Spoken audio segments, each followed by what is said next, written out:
Белмемнең башы авыртмый дигән гыйбарә бүген бик популяр. Әле шуңа күрмәсәң гомерең дә озын була дип истейләр. Битарафлык чире нигә шулай актуаль? Күршеңне талыйлар, җәберлиләр, ә без күрмәмешкә салышабыз. Ни өчен? Әйдәгез бүген әйбәт гыйбат студиясендә шушы сорауга җавап эзләп карыйк. Исәнмесез. Хәзер сантехник яисә страхование агенты, хәтта милиция хезмәткәре дип тә фатирыңны ачтырып, үзеңне талап чыгып китәргә мөмкиннәр икән. Бу кармакка бигрәк тә өлкән кешеләр эләгә. Әмма теләсә кем талау очрагының корбаны булырга мөмкин. Безнең гәҗиттә китерелгән мәгълүмат буенча, быел гына да республикада 379 фатирны чистартканнар икән. Җинаятьчелек шул исәптән менә фатир басулар бик нык арта. Менә моның сәбәбе нидә икән? Менә сездән шушыга иң беренче шуңа ачыклык кертергә телим. Сез сойлап алыгыз үзегезгә тиешле, үзегезгә ошаган вариантны. Бездә законнар йомшакмы, алар үтәлмиме, әллә хукук оешмалары эшләп җиткермиме, әллә халык битарафын, бәлки кемдәдер өстәргә башка вариантлар бардыр. Нинди фикерләр бар? Гадәттәгечә тамашачыларыбызны да фикер алышырга чакырабыз. Турыдан-туры элемтәнең телефон номеры әүвәлгечә 570-50-75. Әлбәттә, бу Казан телефоны. Аның кодын белешеп, безнең тапшыруда сез дә катнашыгыз. Мен әйткәнемчә, кайсы вариант нигезендә сәбәпле җинаятьчелек үсә, фатир басулар арта? Кемдә нинди фикерләр бар?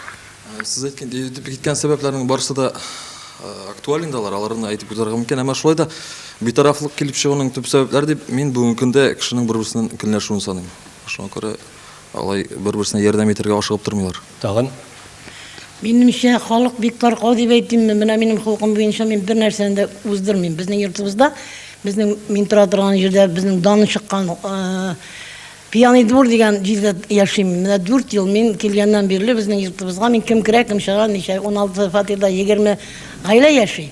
Бөтенесендә кайсына кем керә, кем чыга, бөтенесен карап торам. Әгәр дә бөтен кешеләр минем шикелле булса дип әйтәмен, мондай хәлләр булмас иде. тагын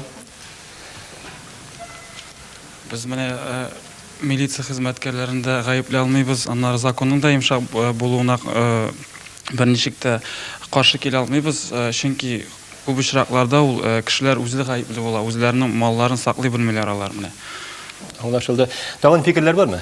Шуннан да һәрбер ишек төбенә, һәрбер йорт янына милиция хезмәткәре куеп булмый бит. Бу мөмкин дә булмас иде. Шуннан да кеше һәрбер үзенең милкен үзе сакларга тиеш. Үзе генә дә түгел, күршеләре белән берлектә бергә яшәгән, тирәлек белән бергә яшәгән даирә белән, күршеләр белән аралашып яшәгәндә генә күршеңнеке дә үзеңнең дә милкен сак булыр иде. Раил Камилович, статистик мәгълүматларга караганда, менә арта дибез, менә күпме арта ул җинаятьчелек? Mesela bu yıl birinci kvartal sanaganda, bu yıldan birinci kvartal sanaganda, былтырга караганда bir көп az buldu kvartalın karajı. Kvartal basu şartları. Kim җинаятьчелек? Демәк, бу нисбәтән җинаятьчелек кимеде. Узган ел аның сәбәбе бу сезонда гынамы? Mesela bu yıl Kazan şəhəri boyunca yanvar, fevral, mart ayları boyunca 178 sıra Kazan şəhəri boyunca. 170. Узган ел күбрәк иде инде. Күбрәк булган. Узган ел булган 100-дән артык, 100-дән артык. Беренче квартал буенча инде бу. Чала шәһәрендә, Чала шәһәре күпкә кечерәк, анда бу ел беренче квартал буенча 41 квартира басучылар булган иде. Менә бу әле бу кыш айлар. Әле сезон ачылмаган. Mesela май, июль, август айларына чыккан вакытта уже квартира басучылары күбәя. Кешеләр китәләр дачларга, бакчаларга. Күп кешеләр китәләр бер айга, ай ярымга ял йортларына, бер айга. Ул вакытлар квартиралары хакланмый. Менә сез бит инде бу эшләрне алып барасыз, тикшерәсез, җинаятьчеләрне тотасыз һәм анализисез. Уртач менә гомуми итеп алганда ничек характеристика бирергә мөмкин? Сәбәбе нидә? Менә җинаятьчелекне менә монда вариантларны күп төрле итеп әйтеп киттеләр, бәлки тагын өстәмә вариантлар да бардыр.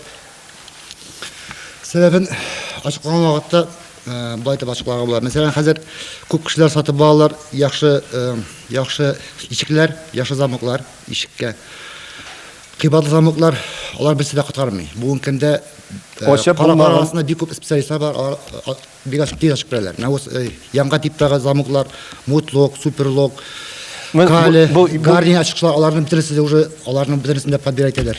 Бу нисбәттән минем үземнең проблемам булды. Ул менә йорт хуҗалары өчен проблема булырга мөмкин, ә менә караклар өчен проблема булырга мөмкин түгел инде ул. Алар өчен проблема була мөмкин түгел. Димәк, аның белән генә сакланып булмый. Илфат, тамашачыбыз да фикерен әйтеп калырга ашыга. Рәхим итегез. Исәнмесез? Исәнмесез. Исемегез ничек сезнең? Буадан бергәне тагызәне. Җыр басулар турында сүз барымызда. Яшьләргә эш калмады, заводларны бетерделәр, эшләрне бетерделәр. Әзәлеге вакытларда бер кем бирәкләр эшкә чыкмаса кеше, сразу милициягә яктырып утырталар иде. Эш кирәк яшьләргә урламаслар. Илемтә кызганычка каршы сезне начар, аңламадык бугай. ләкин мин тамашачыбызның фикерен миңа җиткерделәр. Аның фикере бу ханымның яшьләр хәзер эшсез калды һәм алар урларга мәҗбүр дип әйтә. Менә җинаятьчелекнең артуының сәбәбе шунда ди ул. Моны да кертергә мөмкиндер име сәбәпкә? Катырга мөмкин инде күпмедер процентта. Күпмедер процентта гына түгелдер әле, кушылып китмичә булмый.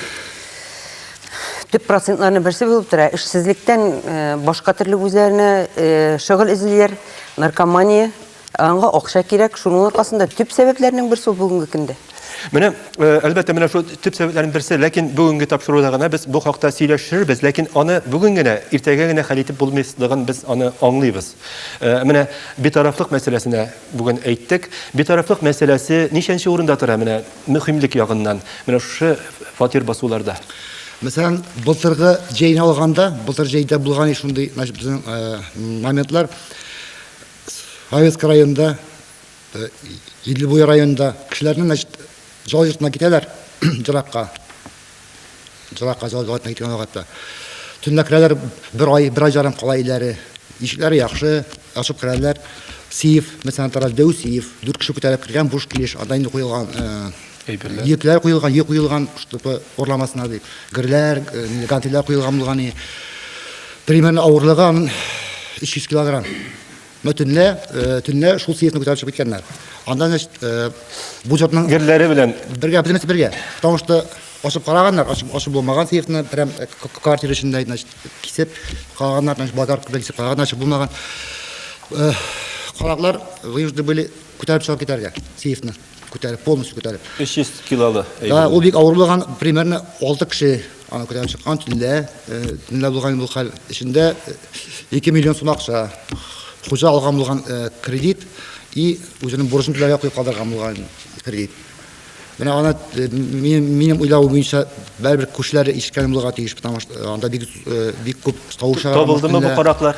Вакай бунганда табылдылар. Менә әлбәттә ул аны инде 5 минутта, 1 минутта гына апшып та китеп булмый торган ул әйберне. Әле аны ишек алдында машинага тиегенә дә күпме газапланырга кирәк. Менә безнең хәбәрчебез дә Эчке эшләр министрлыгы белән берлектә шушындай бер экспериментта катнашты. Безнең хәбәрчеләребез камера каршында бер подъезддан бер фатирны талашуда катнашты. Әйдәгез менә шу сюжетны карыйк әле башта. Александр Марченконың фатирын көпә көндез сағат 11-дә табылар. Кара күзлек кигән ике егет аның көнкүреш техникасын, акчасын алып чыгып китә. Моны күрше подъездда торучылар күрә, әмма чит кешенең машинага тиз нәрсәдер тутырулары аларда бернинди шик тудырмый. Бардык автомобильнең номеры качырылган булуына гына игътибар бирелә. Әмма егетләрнең төс кыяфәтләрен хәтерләп калмыйлар. Мы от вас впервые слышим. А мы только сейчас идем. Сейчас какая машина? А вот только без номеров. Сейчас проехала. Ни спереди, ни сзади номеров. Подозрения она не вызвала? Мало ли тут машин проезжает, встают. Два парня вышло. Без номеров. Два парня вышло. Он развернулся, их подождал, они вышли, сели и опять поехали. Шулай да безнең белән сөйләшүдән соң Айбе бабайлар өйләренә ашыга, милициягә шалтыратабыз диләр. Озакта узмады, участок милиционеры килеп җитте. Зыян күрүче белән сөйләшеп һәм подъездагы фатирларны йөреп чыкканнан соң беренче шаһитлар да табылды. Икенче каттагы күршеләр каракларны тәрәзәдән күзәтеп торган икән.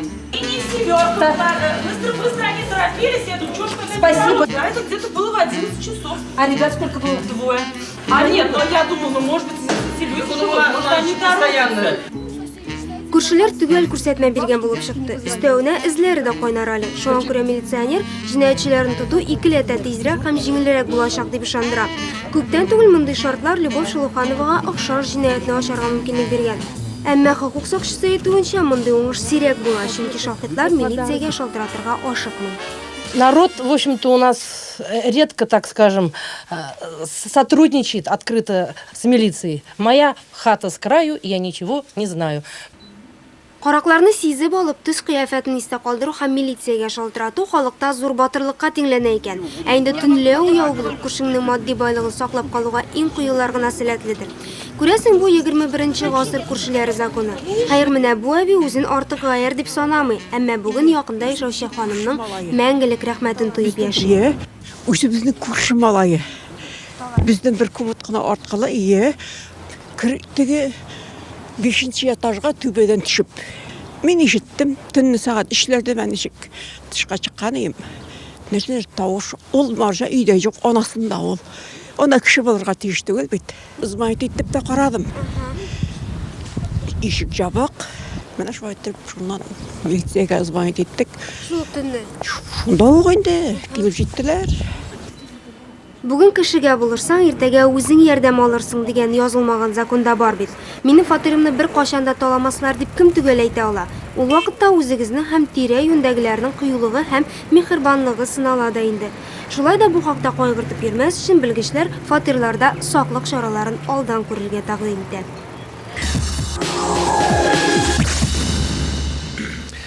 Сюжет турында сюжетка аңлатма бирүне соңрак дәвам итәрбез. Безнең тамашачыбыз көтә икән. Рәхмәт итегез, тыңлыйбыз сезне. Рәхмәт итегез. Сез эфирда. Алло. Рәхмәт итегез. Менә шундай сорау бар.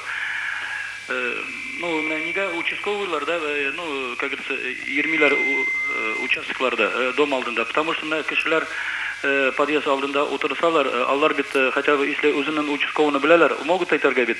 Менә монда нинтер кеше басып тора. Рәхмәт, аңлашылды. Аңлашылды, бик зур рәхмәт сезгә, фикерегезгә.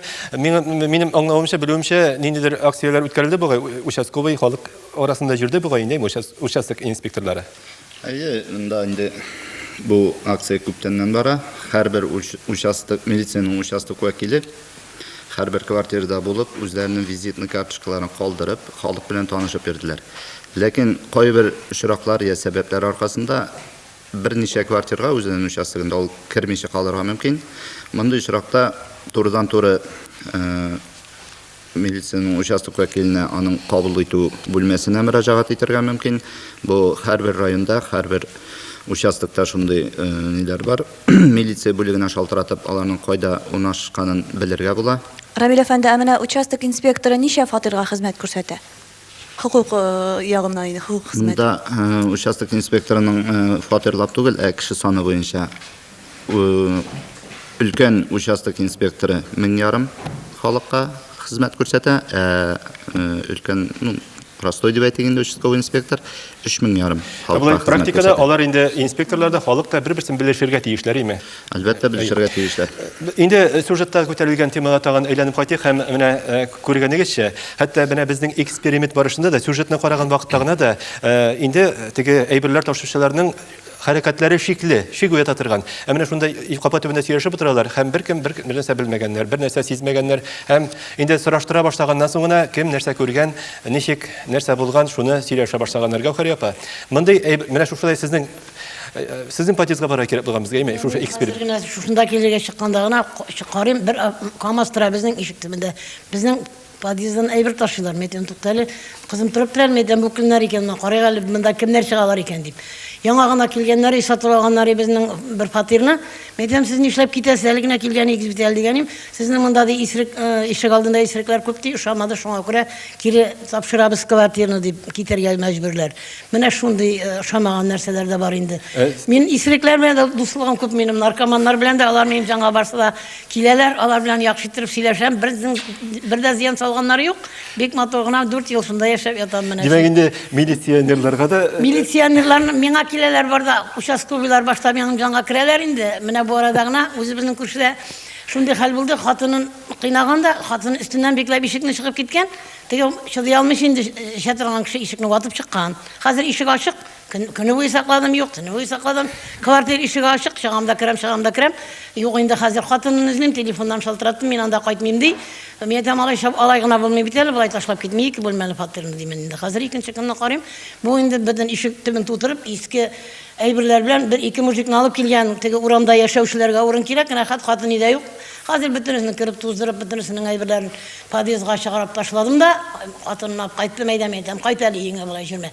Қатыны, әгер қатыны қайтса оланы кіртмейдір, ол кісілерін шығарып тұрмейдір ол. Менға бір сөзді айта алмады, мен әйбәтіміне бір атнадан бері үйлерін шестарталар, дезинфекция ясайлар. Қорықмайсыз мысыз? Бір нәрседен де қорықмейін. Аллаға тапшырып ерейм, Аллах тағала маған сақлады, мынасын да сақлар. Сіздің ортаңыздан бұлай ұшып қалмайлар мısınız? Ох, бабушка деп. Ай, апаның халің бар, әй матур апай дейлер әлі. Бұзылар бірде менің шекілі жүрмейлер. Бітіресе мен матур апай деген болар. Жүрі әйтелердір енді қуансın деп қарып түсіне.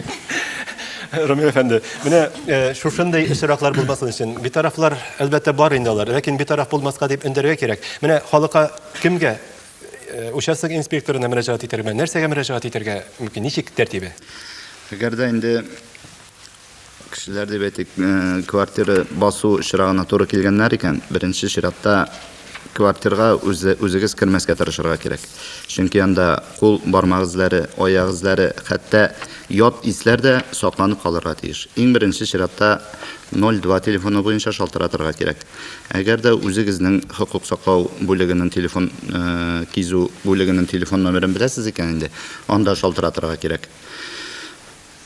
Әлбәттә, участок инспекторын да шакыртырга кирәк. Ул беренче чиратта инде сезнең күршеләрегез белән сөйләшеп күргәннәрме, юкмы, менә шул шаһидләрне. Ну, иң җайлы телефон 02-02-02-гә шалтыратсаң, аны барысын да эшләнә инде. Менә аны бит халыкны битарафлыкның тагын бер актый торган бер сәбәбе дә бар. Милициягә җөртәләр, анда сораулар алырга җөртәләр, әле үзенә гаип итеп калдырмакайлар дигән бер нидер куркыныч шөбһә киреп утырган. Менә бу нисбәттән. Шундый бер халыкта күп очракта шуннан чыгып, менә минем уйлавымча инде ул битарафлык китереп чыгарадыр. Әгәр дә якын күршесе нәрсәдә булса күргән, ишеткән икән инде, милиция юлында йөрисе килмичә, ул менә шул сәбәпләрдән чыгып берни дә әйтмәскә мөмкин. Мин күрмәдем, мин ишетмәдем, мине тынычлыкта калдырыгыз дигән шикелле. Ну, мондай очраклар булгалы, ләкин аноним хәбәр итәргә мөмкинме? Куркучы булыр инде барыбер дә. Аноним телефон 052 шул телефон буенча шылтыратып, әгәр дә сез күргәнсез, ишеткәнсез, анда талаучылар, басучыларның ниндидер сезгә таныш бәлки булгандыр инде ул күршегез дип әйтик, икенче бер күршегез машина номерларын хәтерләп калгансыз икән, 052 телефоны буенча шалтыратып әйтергә була, монда аноним звоноклар. Кешенең данныйларын язып алмыйлар. Анда анонимның бит аяк ике башта менә тапшыр алдында гына сөйләштек. Минем менә күршем белән дус түгел, һәм күршемнән үчә алыйм әле дип шалтыратам 052-гә. Алай да булырга мөмкин бит.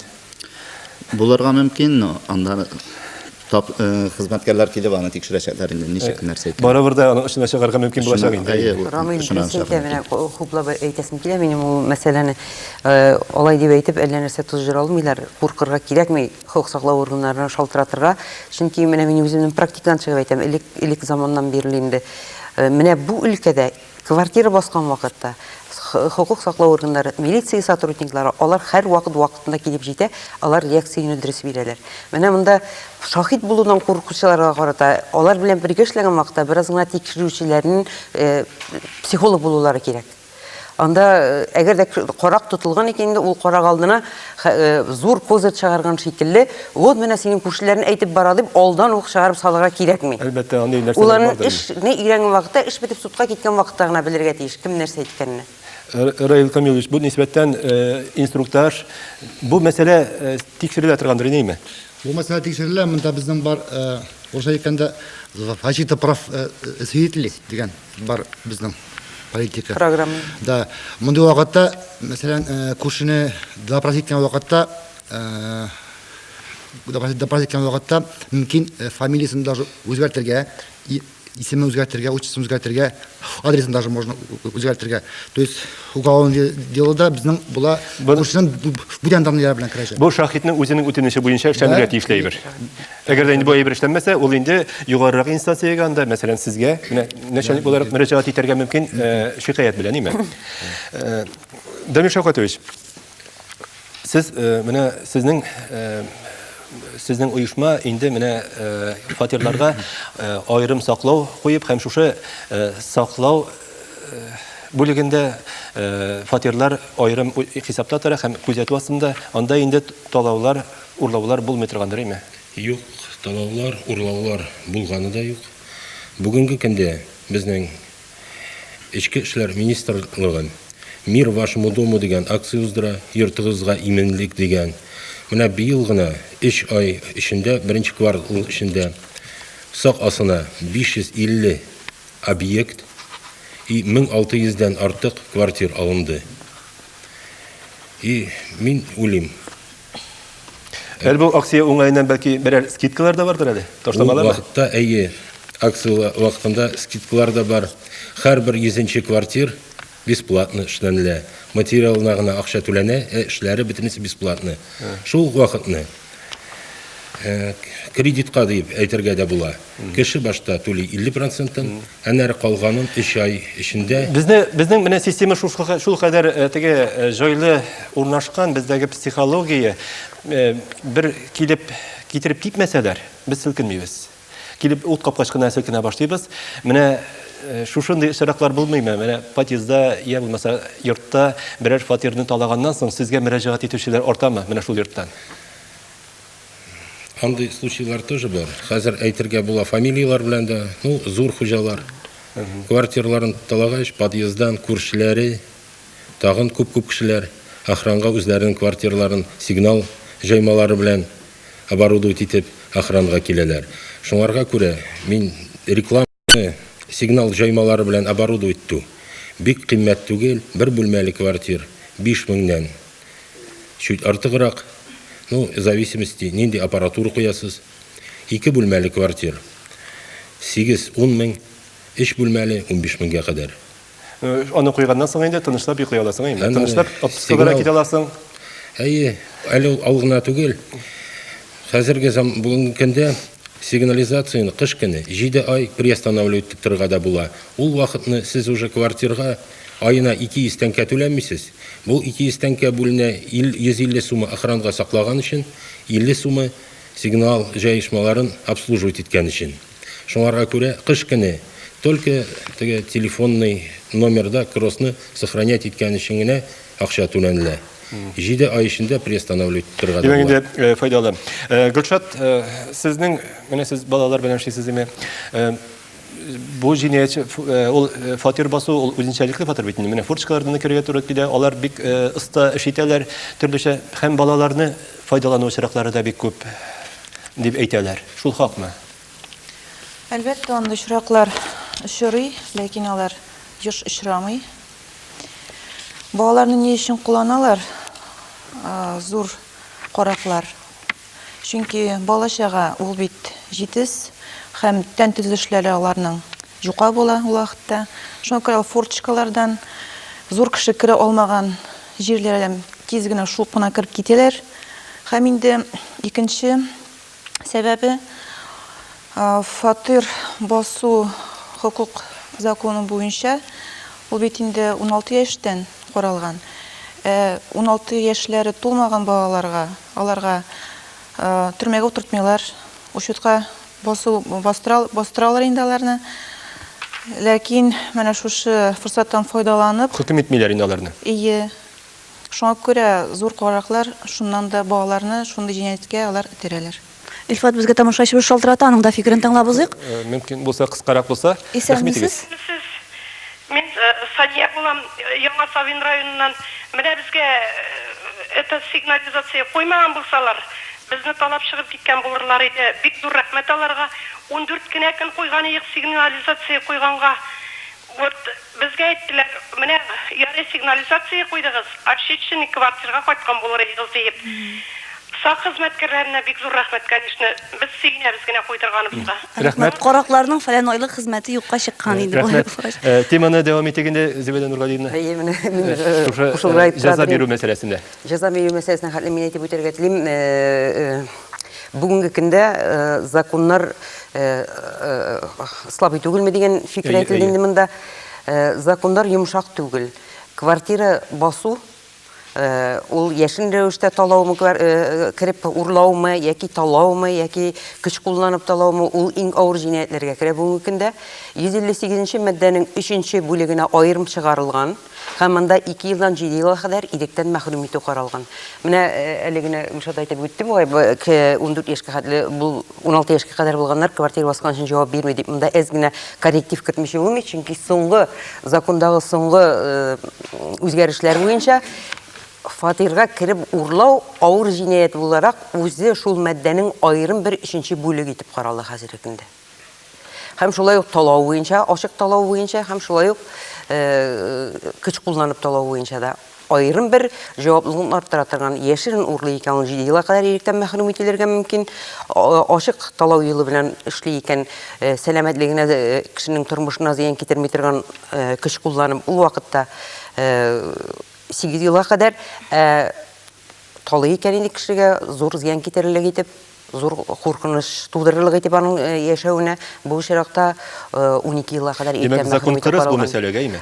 Фатир талау буенча закон кырыс. Монда сроклар бирәләр дип тә әйтеп булмый. Беренче тапкыр, бәлки зур суммада урланмаган булса, күршеләр үзара килешеп нәрсәдер фикер, күршеле ул кеше белән, җинаять ясаучы кеше белән бергә түзүче кеше үзара килешеп тегеләй булай килеп кенә әзрәк җиңеллек булырга мөмкин, ләкин суд каршына зур суммада бара икән фатир эшенә кереп, фатирга кереп кеше, ул вакытта бөтен тугрылыгына җавап бирә. Һәм менә мин тагын нәрсәне әйтеп узармын дигән идем. Менә практика буенча күренгән әйбер, минем башка яктан торучы коллегалар да кушылырлар бәлки. Менә яшерен генә урларга дип керә кеше. Группа молланда аерым кеше менә Ышанычка өйдә түгел, ышанычка юк, кеше өйдә түгел дип уйлап килеп кергән мөмкин. Яки кешегә ышанычына кереп алдалап килеп кергән мөмкин ул кешегә, бу кешенең фатирына, бу кешенең йортына. Әгәр дә инде теге кеше тыпырчына башласа, әйберне бирмим дип әйтеп, ул вакытта ул үзенең тормышына һәм үзенең сәламәтлегенә зур куркыныч тудыра. Менә практик шуны күрсәтә. Әгәр дә инде кешене күреп квартирадан кире чыгып китми икән җинаятьче карак, ах, булай дип кире чыгып кашмый икән, димәк ул ахырга кадәр барырга әзер кеше.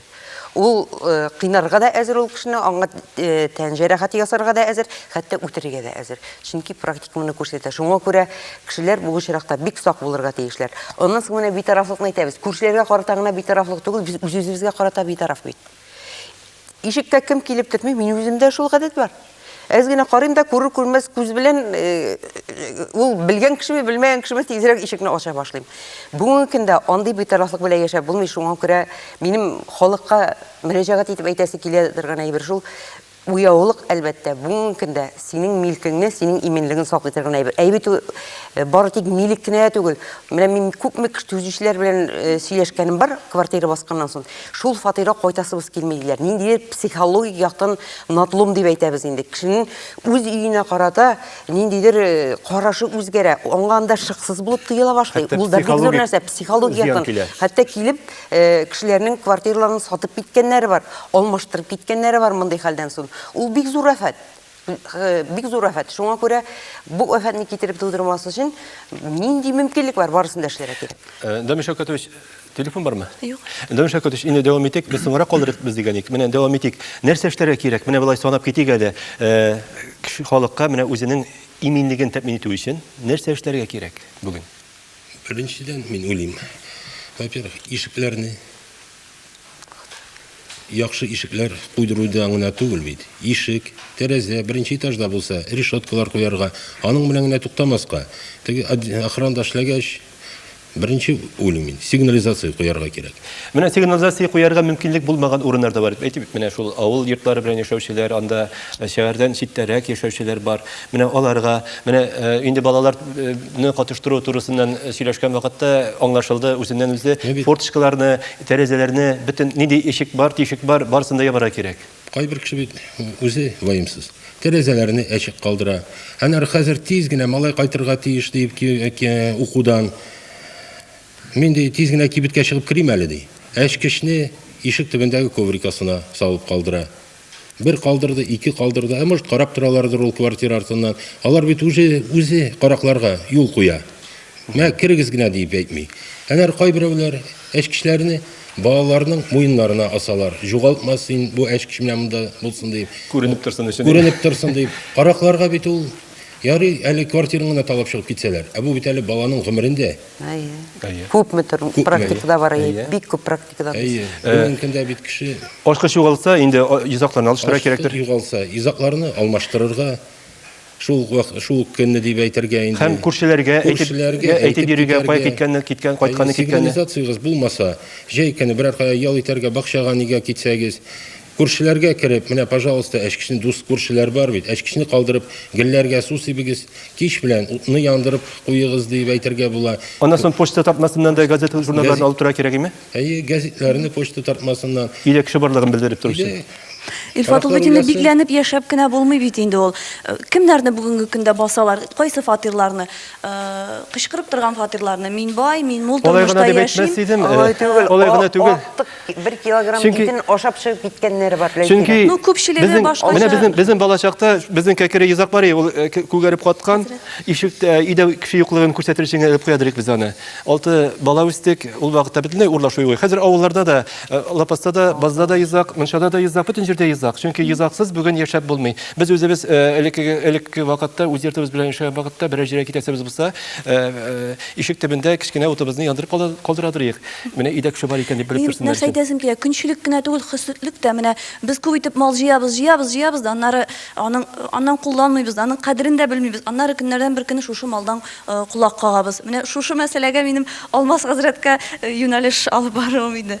Дөрес уйлыйммы мин? Дөрес уйлыйсыз. Менә йозакта куярга мөмкин, сигнализациядә куярга мөмкин. Әле Алла сөйләштек бит, нинди генә йозак куйсаң да, аны бар караклар тиге ашалар дип. Әлбәттә, Алла сакласын, инде сигнализацияларны да уйлап чыгарга мөмкиннәр, аны ашу усулларын Алла сакласын, әлбәттә. Бу килеп чыкмасын өчен нәрсә? Мөселман илләрендә урлашу юк бит. Нилектән килеп чыга? Чөнки моны дин әһле буларак шуны әйтәм инде, кызганычка каршы динебез, Аллаһ Тәгаләдән курку бик аз. Әгәр тәрбия әз, кичкенәдән тәрбияне әз бирәбез, күп вакытта инде авыр хәлгә калган кешеләр бит урламый инде, яки Алла сакласын, шул наркотикларга җитмәгән, яки башка өчен, яки баю нисбәте белән алар урлыйлар. Ә инде әгәр кешегә без кичкенәдән үк тәрбия бирә алсак, сине урларга ярамаганлыгын, уралауның харам икәнлеген Аллаһ каршында җавап бирәсе була. Бу дөньяда да җавап бирәсе, һәм әле бу дөньяда гына түгел, Аллаһ каршына кайткач та җавап бирәсе бар икәнлеген. Һәм инде ни өчен менә гарәп илләрендә, мусульман илләрендә урлау бик аз. Бөтенләй юк дип әйтеп булмый, әмма бик аз. Әлбәттә, законда бик көчле, әмма дин көчле булу, иман безгә караганда бераз көчләр булу сәбәпле. Чөнки ислам дине буенча Пәйгамбәрбез Мухаммад алейһиссалам шулай дигән булган, әгәр дә берәр бызыклык күрәсез икән, сез аны кулыгыз белән тыйгыз дигән. Әгәр кулыгыз белән тыя алмасагыз, телегез белән тыйгыз дигән. Әгәр телегез белән дә тыя алмыйсыз икән, күңелегез белән аңа риза булмагыз дигән, әмма инде монысы иманыгызның иң теге зәгыйф, иң көчсез икәнлеген күрсәтә дигән. Ә бүген көндә кызганычка каршы мына хисетлек аркасында, күршеләребез белән тату яшәмәү аркасында кайсы вакытта киресенчә кайгыру урынына шатланып кына торалар. Менә урладылар бит әле, яхшы булды бит әле, алайса байып киткән иделәр, ләкин булган иделәр бит әле, без мәсьәләшмичә дә йөри иделәр бит әле дип, кемдер Алла сакласын, шатланып кына куярга. Менә аларның балалары да бит инде дөрес тәрбия алмый дигән сүз. Менә мин үземне кичкенә чагымнан хәтерлим. Безнең менә кичкенә вакыттан кеше хакы бик куркыныч әйбер дигән бер шулай кире урнашкан иде. Балаларга бүген чынлап та шундый тәрбия җитми торгандыр безнең. Бәлки аңлатырга кирәк, кеше малын алды икән, ул сиңа шатлык, бәхет китерми дип аңлатырга кирәк кешегә. Балаларыбызга әлбәттә һәрберебезнең балалары, аныклары бар. Алар башканы күрәләр шул хәзрәт. Алар башканы күрәләр. Шул бик артык байып киткән кешенең үзенең дә туры юл белән байымаганын күрә шул. Менә шунысы бар аның кызганычка каршы. Рамиля Шамиловна, Илфат тапшыру башында әйткән битарафлыкның сәбәбе шушы имансызлыкта булып чыгамы соң инде хәзер? Бу очракта имансызлык дип кенә карарга түгел, менә хәзерге заманда кешенең мораль кыйммәтләре системасы какшавы, нык какшавы. Бу очракта битарафлык кына түгел, караклыкның, угрылыкның үсүе дә кешенең менә шул кыйммәтләре дәрәҗәсе түбән булудан килә. Һәм менә игътибар итсәгез, сюжетта да менә Гохари апа мисалында да өлкән буын вәкилләре безнең алар игътибарлы да, сакчыл да, алар кайгыртучан да, алар игътибарлы башкаларга карата да. Һәм кеше хакыннан да куркалар Кеше име? хакыннан да куркалар. Бу очракта диннән генә түгел, кешенең шәхес буларак үсеш дәрәҗәсенең түбән икәнлеген күрсәтә. Чөнки безнең хәзерге җәмгыятьтә мораль кыйммәтләрнең түбән булу менә шул этабы. Кызганычка каршы, менә хәзерге балаларның бер-берсенә булган агрессив гамәлләрен карап та, һәм бер-берсенә карата булган мөнәсәбәтләрен карап та, әлегә бу ситуация алга таба дип әйтергә иртәрәк. Чынлап та бу фикерләрдә нигез бик төпле. Менә бүген көндә радио, телевидение тыңласаң, карасаң, газеталарны укысаң, статистика әйбәт алып барыла. Җинаятьчелек анда бар, анда үтерәләр, монда талыйлар, анда кыйныйлар. Менә бу җинаятьче тотылганмы һәм бу җинаятьче нинди җәза алган? Менә мондый мәгълүматны бүген көндә аз ишетергә, туры кызганча каршы аз ишетелә. Бүген экраннар тулган менә шушындый информация белән. Менә журналист әфәнделәр утыра биредә. Бу журналистларның ялкаулыгымы, булдыксызлыгымы, әллә менә статистика күрдем, кеше үлеп ята, кеше талаганнар, менә фәлән зыян салынган, фәлән квартира таланган дип әйттең дә үтте китте. Гонорар аласың. Бәлки шунда гына хикмәт нәрсә бу? Онда карап карасагыз, төрле тапшыруларны, криминаль чыгарылышларны НТВ тапшыруы бар инде. НТВда шундый тапшыру бар. Журналистлар һәрвакыт ниндидер кызыклырак, мәзәклерәк хәл эзли шундый тапшыру ниләрдә, хәлләрдә инде, криминаль хәлләрдә. Шуңа күрә нинди дә булса гыйбрәтле сюжетлар эзләмиләр. Иң кызыгы эзлиләр башка хәлләрдән аерылып торганрак оригиналь сюжетлар эзлиләр. Мөгез чыгарырга сенсация куарга кирәк. Мөгез чыгарырга, сенсация чыгарырга. Аннары шулай ук менә күбрәк танылган кешеләр турында язарга туры килә бит инде, әйме? Аларның әйтик, бер компакт дискларын яки киемнәрен тарагын урласалар да, моны язып чыгалар, әйме? Әгәр дә инде фатир басып, анда менә сөйләгәнчә сейфны алып чыгып китәләр икән, бу турыда укучылар, тамашачылар белми дә кала. Аннары битарафлыкка килеп чыга дигән мәсьәләгә кертмәкче идем үземнең фикеремне. Вөҗдан турында әйтелде инде монда. Әмма миңа калса, тагын әле бер момент бар. Хәзер тормыш бик кызу бара. Кеше кайдыр чаба, һаман күршеләр белән аралашу юк.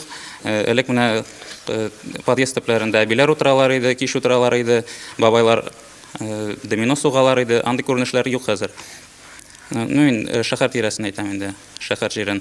Шуңа күрә күршедә кем яшәгәннәрен дә белмиләр. Күп кенә фатирларны сдавать итәләр, рус әйтмешли. Анда чит шәһәрдән килгән кешеләр яши, чит илләрдән килгән кешеләр яши. Бер кеше яши, икенче кешегә бирәләр. Шуңа күрә күршенең кайда эшләгәнен белүдә юк, кем икәнен белүдә юк. Миңа калса шуннан да киләдер. Илнар, сез Ватаным Татарстан газетасында менә шушы криминал хәбәрләрне алып баручы журналист, әйме? Ватаным газетасының менә шушы мәсьәләдә тоткан ниндидер бер юнәлеш, концепциясе бармы? Айрым концепция дип әйткәндә, мин сезнең белән бөтенләй килеп эшләп бетмәс идем. Чөнки бар журналистлар соң вакытта бары тик хәбәрләр бирү белән генә шөгыльләнми. Алар соң вакытта суд залыннан һәм чыннан да алар җинаятьчеләр нинди җәзага дучар булулар турында язалар. Шуңа күрә бу өлешә генә сезнең килешегә. Безнең концепция, Данил әйтеп китте инде, күбрәк йолдызлар, теге зур шәхесләрне таласалар. Бездә андай бер юк дип әйтер идем. Бездә ничектер уртаданрак, юлны без уртаданрак ярабыз. Һәм җинаятьләрнең без әле кая барабыз, әйтик, без әле кая барабыз рубрикасы астында җинаятьләрнең килеп чыгышын, аларның сәбәпләрен эзләргә тырышабыз. Һәм әлбәттә инде дөрес әйтергә кирәк, халык бүгенге көндә өйрәткәнне яратмый. Шуңа күрә бер киңәшләр биреп кенә халыкны туры юлга бастырып булмый. Менә перехват дигән тапшыру бар бит. Сез беләсез әйме? Аны минем таныштарым арасында да ябырылып карыйлар инде. Бу популяр тапшыру. Анда таптаганнар, анда бердергәннәр. Һәм икенче көнне эшкә килгән шул хакта сөйләшәләр. Ләкин бу бит статистика. Минем андый тапшыру түгел, менә минем күрәсем килә, менә шушыны тапталган, менә шушылай тапталган иде, менә шулай тикшерү алып барылды, менә шушылай кеше шушылай исерек булган, менә шулай гаепле булган, менә шушы нәтиҗәне күрергә телим мин. Сезнең менә Ватаным Татарстан газетасының укучылары ниндирәк нәкъ шундый сорауга җавап табарга теләүчеләр өчен безнең суд залыннан дигән рубрикабыз бар. Статистика популярракмы? Кайтабызлар кайсына күбрәк? Менә шушы жазасын тапкан, менә шушы ахырына җиткерелгән материалларгамы? Илфат, мөмкин булса, яклыймы әле журналистларны? Икесенә дә тигез. Кыскача мөмкин булса. Суд залы белән җинаять ясалган вакыт белән суд залы арасында бик зур вакыт үзеклеге бар анда. Вакыт үзеклеге бар. Ул суд булырга мөмкин елдан соң, ел ярымнан соң, бер елдан соң. Аны ничек кенә карап мөмкин, аның хронологиясын бик нык алып барырга мөмкин түгел. Дип уйлыйм мин, шуңа күрә бик каты журналистларны да гаепле дип санамыйм. Бөтенесен бер юлы карап бетерә алмый. Кушылып китмичә ярамый торгандыр. Менә татар матбугаты белән эшләүче хезмәткәр буларак шуны әйтәсем килә. Милиция темасы, хукук саклау темасы татар матбугатында бик начар алып барыла. Менә Ватан Татарстан бердән-бер газета булып кала ул.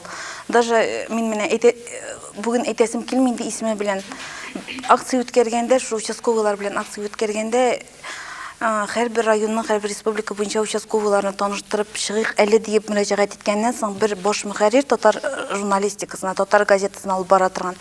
Безнең газета милиция газетасы түгел. Безнең газета республика газетасы диде. Милиция республиканыкы түгелмени, халыкныкы түгелмени. Безнең иминлегебез. Без хукук саклау темасын матбугат аша халыкка җиткермәсәк, кем җиткерергә тиеш? Ничек итеп җиткерергә тиеш? Аңлату эшен без ничек кенә алып барырга тиешсең? Иминлеге өчен шулай ук милиционер белән берәттән журналист та җавап тотарга тиеш. Ул да җавап тотарга тиеш, чөнки газетаны халык укый бит. Менә бу акциялар бүгенге йортыгызга иминлек акциясе үткәрүдә нәкъ менә пиар акция итебез инде журналистлар белән бергә алып барыла торган. Без һәрбер аңлату эшен бар тик матбугат аша гына үткәргәндә генә нәтиҗәгә ирешә алачакбыз. Әлеге дә баягы балалар шәхсән менә шу акция аша. Шушы акция аркылы иң беренче балалар белән эш иттек без. Йортта бер ялгыз менә «Один дома» фильмы бар инде рус телендә. Шушы фильм аркылы эшләдек балалар арасында аңлату эше. Әгәр дә син йортта каласың икән үзең генә һәм сиңа урамда билгесез бер кешеләр килеп, малайлары, хәтта балалар яшьтәшләре дә бер билгесез балалар килеп танышалар.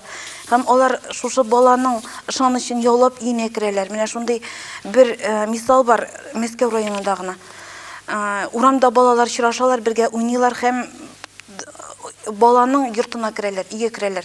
Һәм берсе идәге шушы малай ачып кергән ачкычны кая икәнен, кая куйганнарын күреп кала һәм беркем дә сизмәгәндә чыгып ачкычны ясатып керә. Һәм бер-ике көннән соң фатир басалар. Димәк инде менә хәбәрдарлык җитми, менә мондый акцияларны ешрак үткәрергә кирәктер. Сер итеп әйтәм, безнең бүгенге тапшыруыбыз да менә сезнең кузгалтуыгыз сәбәпле оештырылды һәм без һәр вакытта да әзер шушы тапшыруларны күбрәк үткәрергә. Һәм студентлар безнең катнаша, шушы акциядә катнашкан студентлар Ләйсән белән Гүзәл безнең Илфат аларны Шушы акция кысаларына без постпатруль хезмәте экипажлары белән рейдка чыктык. Һәм рейд дәвамында инде фатирлардан сигнализация куелган фатирлардан тревога сигналлары килеп иреште һәм без әлеге сигналларны тикшердек. Күп очракта бу сигналлар хуҗаларның игътибарсызлыгы аркасында булды. Минем шуны әйтәсем килә, сигнализация фатирларына сигнализация куйдырган хуҗалар игътибарлы булсыннар иде. Чөнки патруль экипажы хезмәткәрләре һәрбер тревога сигналын тикшерергә бурычлы. Әгәр дә хуҗалар игътибарлы булып, әлеге сигнализацияны фатирларына кайткач вакытында сүндереп куярга онытмасалар, экипаж хезмәткәрләренең дә эшләре тынычрак булыр иде. Алар ялган тревога сигналларын тикшереп бирмәсләр иде дип әйтәсем килә. Тагын нинди фикерләр бар, кыска гына, мөмкин булса, безнең ярты әлеге рейдка чыкканнан соң нәтиҗә ясап, мин шуны әйтәсем килә. Кешеләр бер-берсенә карата мәрхәмәтле һәм игътибарлырак булсыннар да, бәлкем шул вакытта фатир басу очраклары азрак булыр иде. Һәм әлбәттә йортыбыз имин булыр иде, әйме? Сакланганны саклармын. Бу сүзләрне без еш кабатларга яратабыз. Менә урлау, талау булган очракта үзебез генә түгел, еш кына күршеләргә үпкәлибез. Һәркем өчен, һәркем үз өендә фатирын я булмаса йортын, малын үзе өчен булдыра һәм аны саклаганда да ул фақат үзенә генә таяна ала дигән фикердә торам мин. Һәм менә инде битарафсызлыкка килгәндә битарафсызлык өчен һәркем үзе җавап тота. Бәлә агач башыннан йөрмәй дип әйтәләр. Бүген син күршеңә килгән бәләне күрмәүшкә салыштың икән, иртәгә ул сиңа килергә мөмкин. Чөнки синең кебек битарафлар җинаятьчеләргә ярдәм итүчеләр бу дөньябызда, бу тормышыбызда җитәрлек. Әлбәттә, мин күрмәдем, мин белмәдем дип әйтергә яратучыларга төбәп әйтелгән сүзләр бу. Бүгенге тапшыруыбызга игътибарыгыз өчен, килгәнегез өчен бик зур рәхмәт. Инде киләсе атнада без сезне тагын бер чәтрәкле тема белән